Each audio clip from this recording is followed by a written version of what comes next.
Our world is undergoing intense shifts from climate-related crises to political upheavals, leading to a surge in global displacement of persons.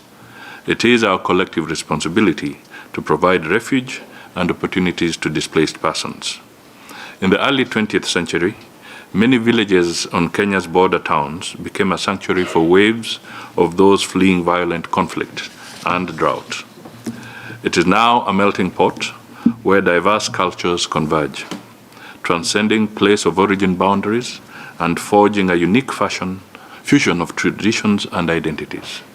Certainly, the challenges faced by those seeking refuge and host communities are immense, but more profound are the bonds of solidarity that form this mosaic of humanity.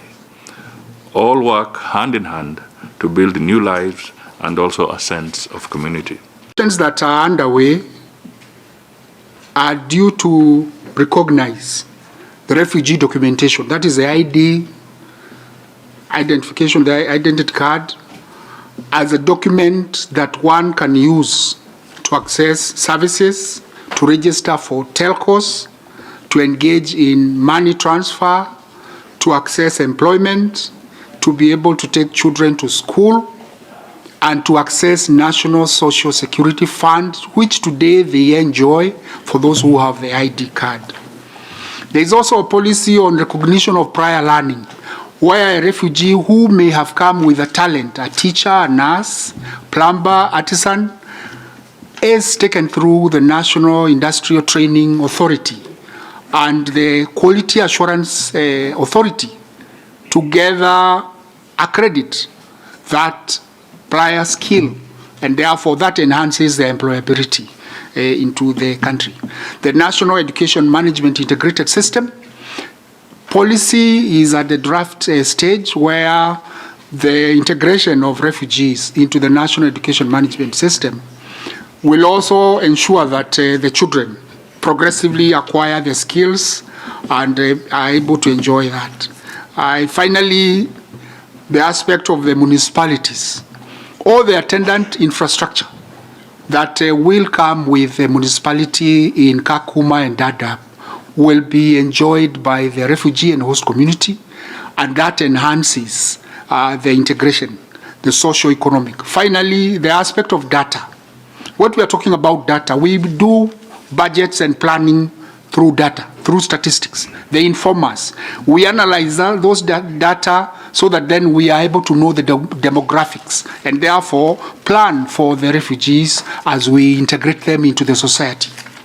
It is critical at this time of digital era that as we migrate the data for refugee, as we have the Kenya government data red database for the refugee, that the rest of the population of the country are enjoying 10,000 services, government services online. Can the refugees also enjoy the same? Yes, it is possible with our database. Thank you.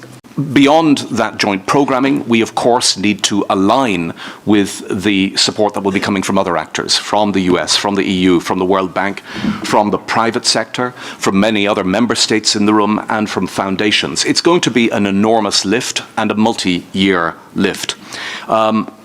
You can tell we're pretty excited about it, with Caroline, who is sitting just behind us here as the leader for UNHCR on the ground.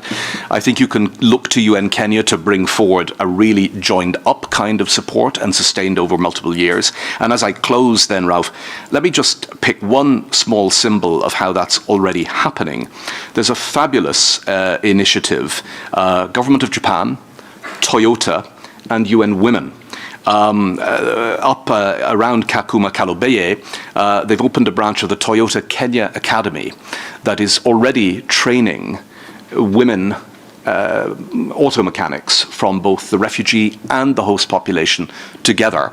And we're progressively shifting all of the maintenance contracts for our vehicles on ground in Turkana to that academy. So there already you have just in capsule the kind of opportunity to build economic development across refugee and host populations for an extraordinary future. We have also improved infrastructure, with Kakuma and AJAABU towns promoted to full municipality status, facilitating rapid access to government services for both refugees and Kenyan host communities. The government is set to develop and maintain refugee database for planning purposes to further socioeconomic inclusion, participation, and contribution by the refugees. The Declaration on Health, made in Nairobi, and the Mombasa Declaration on Registration of Somali Community have been implemented by government with support of partners. Meanwhile, Kenya has assisted over 80,000 refugees and asylum seekers in their voluntary repatriation efforts, supporting them in returning to their countries of origin to rebuild their lives and nations. I carry with me the wisdom of refugees and host community stories that are a reminder that Kenya's history is intertwined with migration challenges and opportunities. It is a legacy that inspires our nation's approach to refugee management. That is a commitment to transition from traditional camps to integrated settlements under the visionary Shirika Plan. The Shirika Plan is our resolve to empower refugees and host communities alike.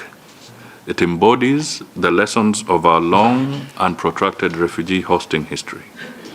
The Shirika Plan involves a wide range of sectors, including education, water, sanitation and hygiene, health and nutrition, livelihoods, self-reliance, social protection, environmental management and energy, agriculture, housing, land and property, and other durable solutions. I hope we have the same things to say. But first of all, I'm really honored with my team to be your guest today. For us also to speak about this and to generate. I really see this as a springboard to the, because these are really the people dealing with the funding and the refugee issues, so it would be important to get a good message through. So, thank you. Can we move?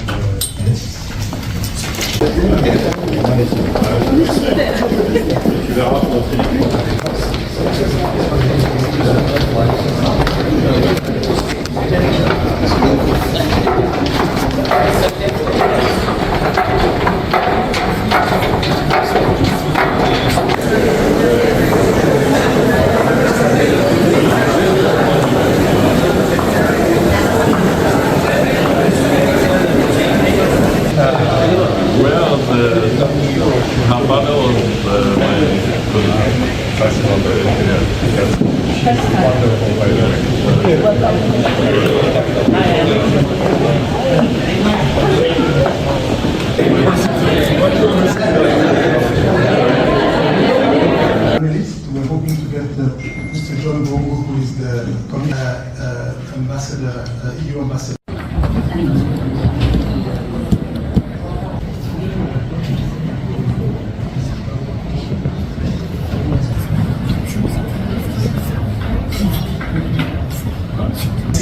Dear colleagues, very the private cabinet sector. Durable solutions like voluntary repatriation remain elusive due to the ongoing violent conflicts and instability in the countries of origin, while resettlement options primarily offered by developed countries are barely enough for most refugees. Furthermore, refugee camps such as Kakuma and ADVERTISE grapple with significant environmental challenges due to high population density, limited resources, and inadequate infrastructure. These complex issues underscore the need for comprehensive and strategic responses to ensure the well-being of both refugees and host communities.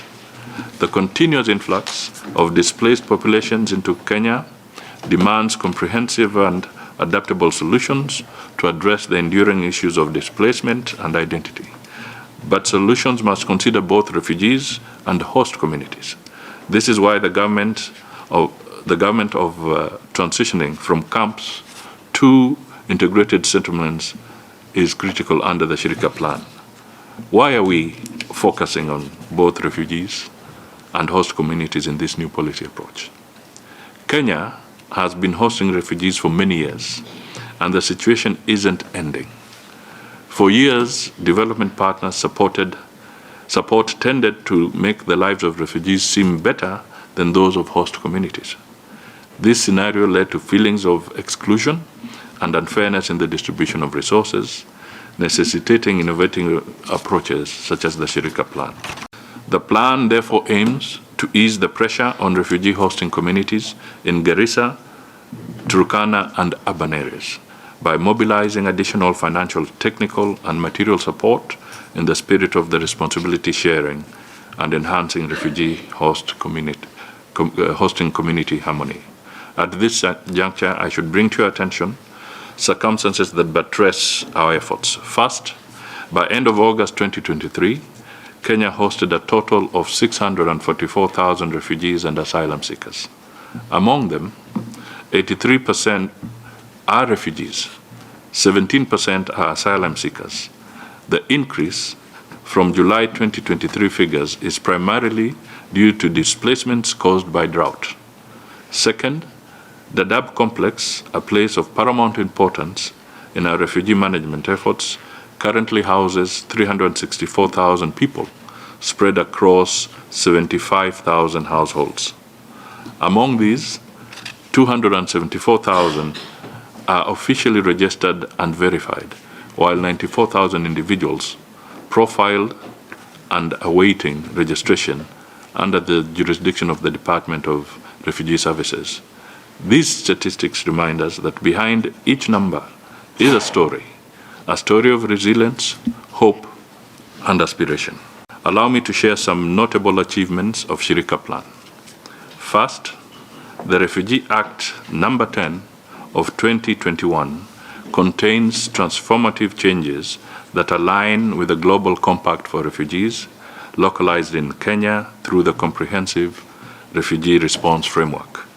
This legislation has been referred to by the previous speakers. The Act also safeguards the rights of refugees, asylum seekers, and host communities. It clearly defines responsibilities among all players, government, partners, and stakeholders alike. Secondly, the Comprehensive Refugee Response Framework in 2020, known as the SHARE, Social Economic Sharing by Host Refugees, has paved the way for the Shirika Plan. We need to be clear-minded and clear-eyed, have a good vision here, and realize that challenges remain and are very, very steep. We were just talking about this with the Prime Cabinet Secretary, the challenge of terrorism, which is important in the region, the challenge of fragility in many countries, in both main neighbors, in this case, South Sudan and Somalia. Efforts are being made to overcome the cycle of climate change, insecurity, and displacement, but the effort is ongoing, so the fragility is still there and needs to be supported in order to overcome. And then, of course, the situation inside Kenya also has aspects of fragility, especially from the climatic point of view, the economic point of view. So all of this needs to be taken into very serious consideration. Since the 90s, the presence of large numbers of refugees, especially from Somalia and South Sudan, has been very challenging for Kenya. And Kenya has grappled with tremendous challenges in terms of security, in terms of resources, in terms of impact on the environment due to the presence of these refugees. In fact, at some point, I remember when I took over this office a few years back, Dadaab, the refugee camp for the Somali refugees, had become almost the symbol of a negative model, a non-sustainable model, which generated poverty, insecurity, and all sorts of problems. But very early on, I think many in Kenya saw that it was important to change the directions. And the first pilots, in fact, of what we now call integrated settlements happened in Kenya, on the other side of the country, in Kakuma, at the border with South Sudan. And this was really due to the vision of some very forward-looking people in Kenya, the governor of Turkana County, for example, the vision of some donors that supported us from the beginning, the vision of my UNHCR colleagues, including